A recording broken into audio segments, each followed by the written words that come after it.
Clique subscribe para receber a notificação dos próximos vídeos. Saudações! Tem havido em alguns lugares um esforço para serem removidas dos lugares públicos as referências aos 10 mandamentos. Onde este esforço tem ido avante, quais os seus efeitos? Um dos efeitos é que tem havido menos conhecimento de Deus e por isso há menos temor de Deus. Outro efeito é que tem havido menos instrução sobre a razão e base dos princípios morais. Onde os 10 mandamentos são removidos, há outro sistema de ética, outro sistema de avaliar as questões da vida que passa a ocupar o seu lugar. E esse sistema passa a ser um outro padrão de orientação para a sociedade. E onde há outros padrões sobre o que constitui a conduta de honra e respeito sobre o que é ser família e o que orienta a sociedade, há necessariamente a adoção de outros valores de vida. E é o que vimos hoje. Há padrões divergentes sobre a ética quanto às facetas da vida, como a santidade da vida, o respeito e honra pela aliança matrimonial, menos respeito pelo que pertence aos outros, padrões mediante os quais são determinados o significado das palavras, para assim possibilitar o significado arbitrário do testemunho pessoal. Menos dignidade pela própria honra, para que assim seja tolerada a cobiça. Os mandamentos de Deus são princípios cujo cumprimento ou desobediência aos mesmos causam os seus respectivos efeitos. Observar os mandamentos de Deus é observar um certo caminho de vida onde a dignidade pessoal e a do próximo é mantida. Andar nos caminhos de Deus é andar onde Deus ordena as suas bênçãos. Vejamos o que nos diz o Salmo 119, versículo 1. Bem-aventurados que trilham caminhos retos e andam na lei do Senhor. E ainda o Salmo 128, versículo 1. Bem-aventurado aquele que teme ao Senhor e anda nos seus caminhos. Desrespeitar ou negar os mandamentos de Deus é optar por outro caminho. Como lemos em Provérbios 4:12. Há caminho que ao homem parece direito, mas o fim dele são os caminhos da morte. Consideremos a seguir os últimos 5 dos 10 mandamentos. Lemos em Êxodo capítulo 20, versículos 13 a 17, o seguinte: Não matarás, não adulterarás, não furtarás, não dirás falso testemunho contra o teu próximo, não cobiçarás a casa do teu próximo, não cobiçarás a mulher do teu próximo, nem o seu servo, nem a sua serva, nem o seu boi, nem o seu jumento, nem coisa alguma do teu próximo. Escolhi meditar nestes mandamentos como um conjunto, visto estarem todos relacionados com aquilo que constitui a moralidade. Ou seja, são mandamentos de ordem moral e que nos dão formação moral. Quanto a estes mandamentos, não há lei para os anular. São princípios que o ser humano, em boa consciência, pode observar e também encorajar outros a fazer o mesmo. Uma pergunta: o que é que há acerca destes 5 mandamentos que possa ser rejeitado? A mim me parece que qualquer pessoa que observe os princípios da honra, da dignidade e do respeito ao próximo, que aceita estes mandamentos. Qualquer um destes mandamentos nos apresenta bastante para ser considerado e, em especial, como é que estes mandamentos projetam o bem e advogam por uma sociedade justa, estável, tranquila e próspera. A observância destes mandamentos sustentam o padrão da moralidade. há muito para falar sobre qualquer um destes mandamentos, mas vamos concentrar mais no aspecto da moralidade, pois estes mandamentos apontam para esse aspecto da vivência humana. O que é moralidade? Moralidade é a qualidade daquilo que é correto e segundo a ética e os costumes aceites. É a qualidade do que é digno de respeito e honra. Diz-se do comportamento que é moralmente aceito quando este expressa conformidade com os costumes e práticas observadas. No contexto da doutrina bíblica, diz-se que um comportamento é moral quando este é conforme a santidade de Deus, à imagem de quem nós fomos criados. Diz-se de um pensamento ou comportamento ou conversação que é moralmente aceite por ser conforme as leis de Deus. O alvo da moralidade é mais do que vivência correta. O alvo da moralidade é viver tranquilo diante de Deus e diante do próximo. Nisto não queremos ser moralistas. Neste segmento, defino moralista como a pessoa que impõe um padrão moral. O moralista vê na moralidade o fim da experiência humana. Ele vê na moralidade uma norma absoluta. O moralista glorifica a conduta e vive para dar vida ao padrão da moralidade. Porém, a pessoa moral, por seu lado, glorifica a Deus na sua conduta. Não glorifica a Deus na base da sua moral, mas glorifica a Deus por conhecer Deus e viver em liberdade os ensinos bíblicos. A moral que a palavra de Deus ensina é o tipo de moral que nasce na pessoa que vive num relacionamento com Deus. Para quem crê em Jesus, a moral é, na realidade, o tipo de relacionamento com Deus e que é projetado no Evangelho. Neste relacionamento, a pessoa vive no poder do perdão que é dado a todo pecador que vem a Jesus em arrependimento. Neste relacionamento, a pessoa vive na comunhão com o Espírito Santo.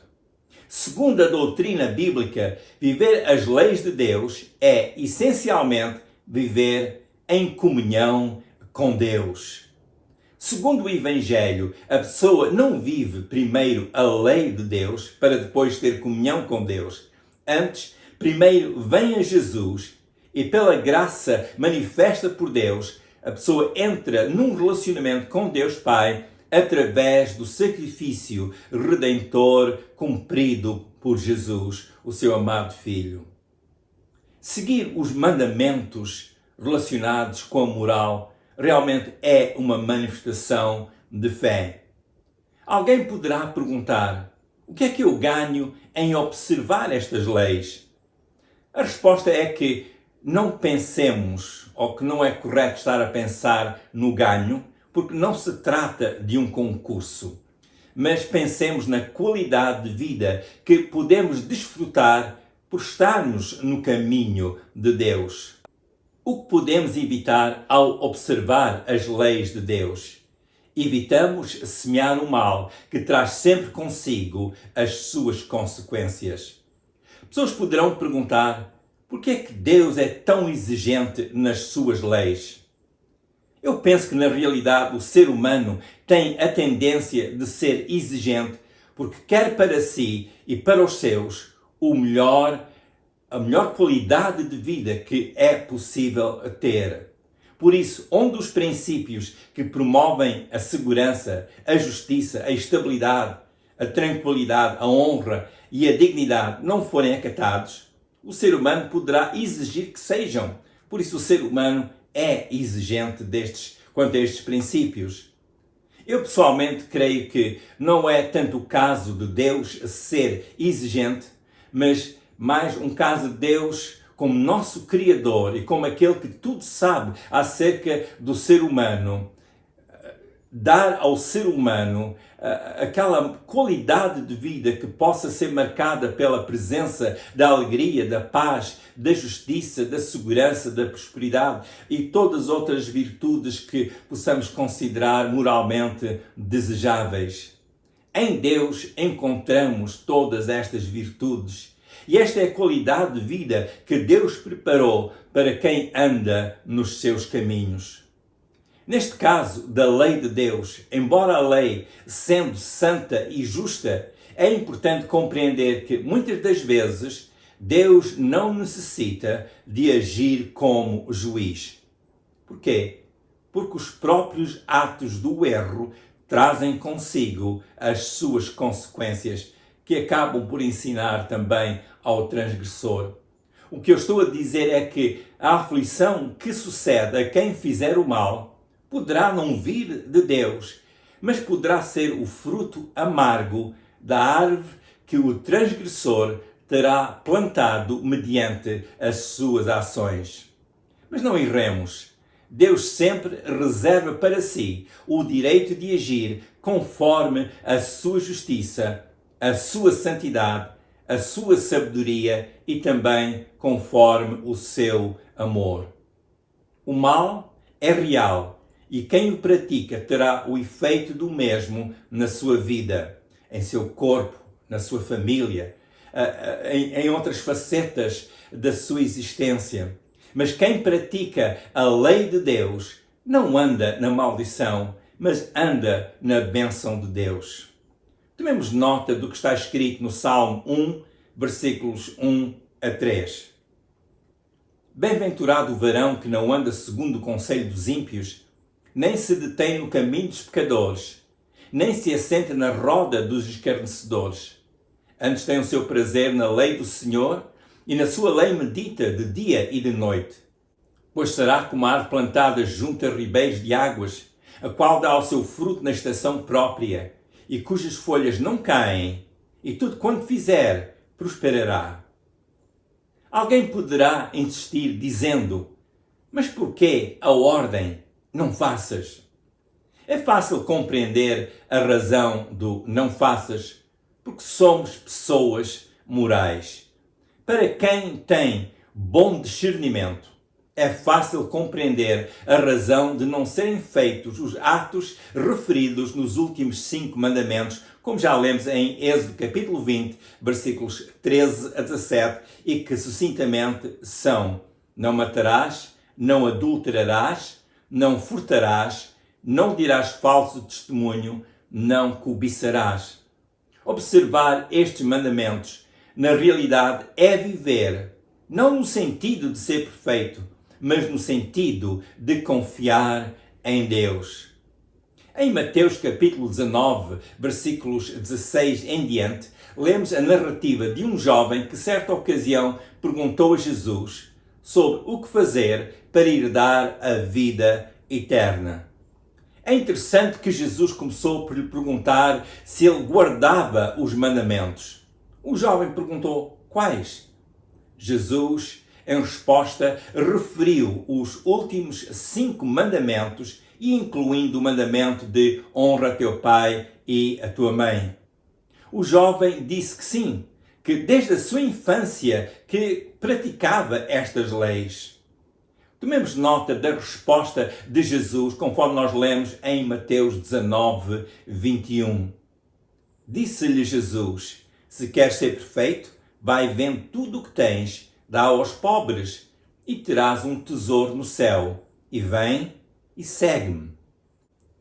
Se queres ser perfeito, disse Jesus ao jovem, a questão não é ser perfeito quanto à guarda dos mandamentos. A questão é não depender do que tem, nem depender das capacidades de guardar os mandamentos. A questão realmente é depender de Deus e seguir Jesus. Notemos que foi o próprio Senhor Jesus que citou os últimos 5 mandamentos e o mandamento sobre honrar o pai e a mãe. O princípio que vimos é que Jesus mostrou que estes mandamentos mantêm-se válidos. Não é pela guarda dos mandamentos, dos 10 mandamentos, que se pode herdar a vida eterna. Porque, como vimos no caso do jovem referido na narrativa, ele necessitava de ter aquela qualidade de vida com Deus que ia além da guarda dos 10 mandamentos. Lendo Mateus capítulo 19 até o fim, vimos que Jesus deu mais explicação. O Senhor ensinou sobre a dependência de Deus. A depender de Deus, ser uma pessoa que depende de Deus, é maior, é mais importante do que ser pessoa que guarda todos os mandamentos, porque a pessoa acaba por estar a depender do facto que está a guardar as leis, como o caso deste jovem que ele disse desde a sua infância que fazia isso. Os mandamentos são um padrão de Deus para a vida terrena, mas viver dependente de Deus e ser seguidor de Jesus é o caminho para a vida eterna. Vimos então que os 10 mandamentos permanecem como padrão de vida. O ser humano não é salvo por guardar os 10 mandamentos.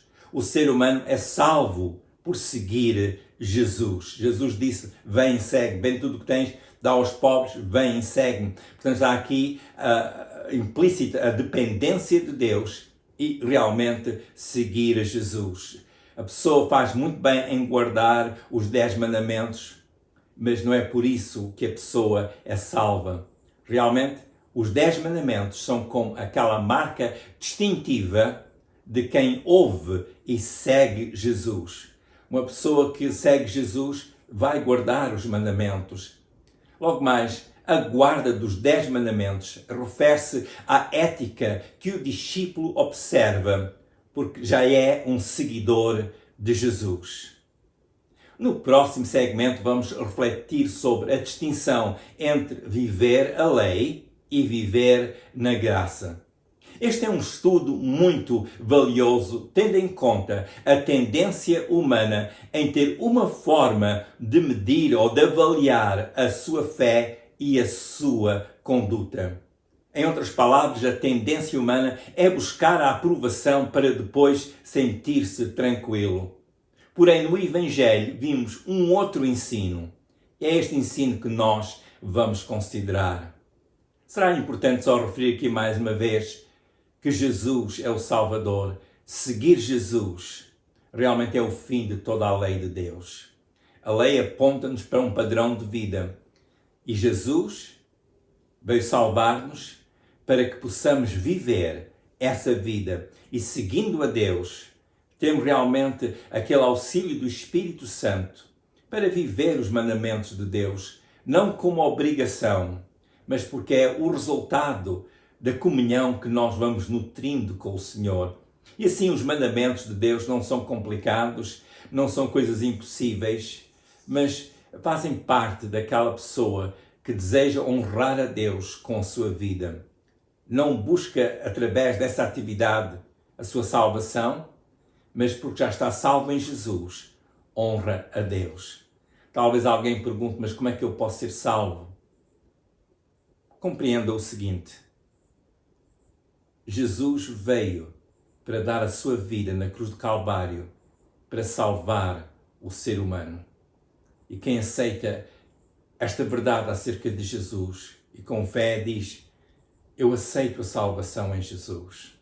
A pessoa vem em arrependimento e diz, ó Deus, eu realmente tenho transgredido os mandamentos, mas eu venho a ti em arrependimento, perdoa-me. Eu aceito Jesus como meu Salvador, aquele que morreu porque eu pequei. E quando a pessoa fala assim com Deus, com fé, saiba que Deus ouve e Deus responde. Será bom ler um pouco da Bíblia todos os dias, para assim crescer no seu conhecimento das coisas de Deus. É bom falar com Deus todos os dias, sempre em nome de Jesus. Porque como a Bíblia nos ensina, Jesus é o único Salvador e o único mediador entre o ser humano e Deus. E logo que possa, frequente uma igreja que realmente ensina o Evangelho de Jesus.